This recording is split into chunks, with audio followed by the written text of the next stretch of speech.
Berdasarkan pengumuman dari Kementerian Perindustrian, insentif untuk impor mobil listrik secara utuh atau CBU akan berakhir pada 31 Desember 2025. Setelah periode tersebut, seluruh perusahaan yang memanfaatkan insentif ini wajib beralih ke produksi di dalam negeri.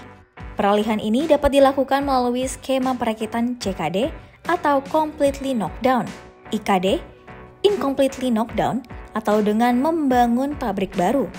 Menteri Perindustrian Agus Gumiwang Kartasasmita menegaskan bahwa tidak akan ada lagi izin impor CBU yang dikeluarkan dalam skema investasi dengan manfaat insentif.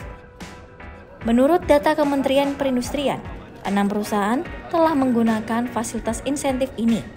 Mereka berencana menambah investasi senilai 15,52 triliun rupiah dengan target peningkatan kapasitas produksi hingga 305.000 unit per tahun. Hal ini berarti berbagai model mobil yang saat ini masih diimpor harus segera beralih ke jalur produksi lokal untuk memenuhi ketentuan pemerintah.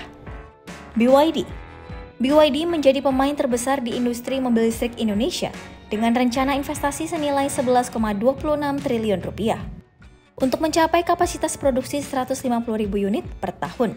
Hingga Mei 2025, pembangunan pabrik mereka sudah mencapai 45%.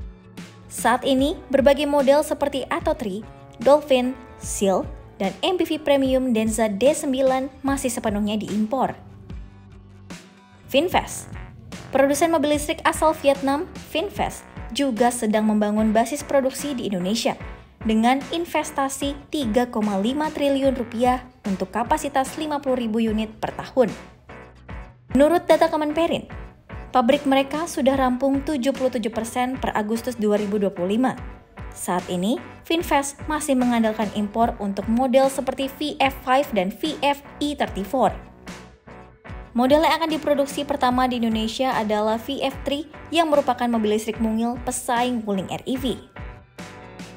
Geely Motor Indonesia telah mengumumkan investasi senilai 42,36 miliar rupiah dengan target kapasitas produksi 20.000 unit. Dalam upaya ini, mereka bekerja sama dengan mitra perakitan lokal PT Handal Indonesia Motor atau HIM. Fasilitas baru HIM di Purwakarta, Jawa Barat dipilih sebagai basis produksi karena fasilitas lama di Bekasi telah penuh digunakan oleh Chery Group dan Pindad. Saat ini, beberapa model seperti Xingyuan dan LEVC L380 masih diimpor. Namun, Geely EX5 dijadwalkan akan mulai diproduksi secara lokal pada kuartal ketiga tahun 2025. National Assemblers PT National Assemblers yang merupakan anak usaha grup Indomobil berencana menginvestasikan 621,15 miliar rupiah untuk menambah kapasitas produksi hingga 61.000 unit. Per semester kedua tahun 2025, perusahaan yang menaungi merek-merek seperti Citroen, Aion, Maxus, dan VW ini juga mulai merakit beberapa model secara lokal. Perakitan ini dilakukan dengan skema CKD atau Completely Knockdown untuk model seperti Citroen EC3, Aion V, VW ID.Buzz, Maxus Miva 9, dan Maxus Miva 7. Meskipun fasilitas perakitan National Assemblers telah diperluas dan siap beroperasi, beberapa model yang dinaunginya seperti Aion Y+, Aion UT, dan Hitech HT masih berstatus impor.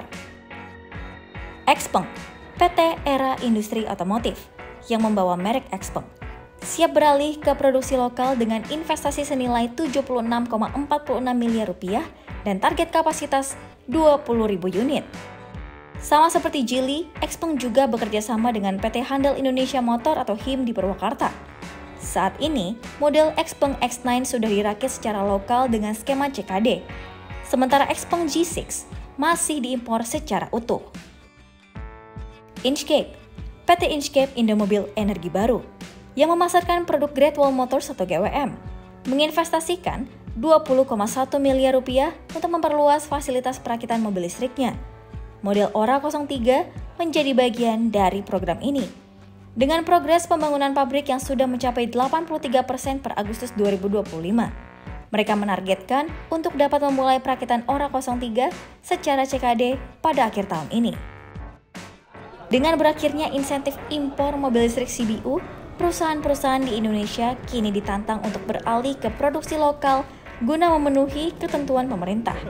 Berbagai investasi yang sedang berjalan diharapkan dapat mendukung pertumbuhan dan penguatan industri kendaraan listrik di tanah air. Terima kasih sudah menonton. Ikuti terus berita otomotif Kompas.com. Dan jangan lupa like, comment, share, dan subscribe untuk mendapatkan notifikasi terbaru dari video kami selanjutnya.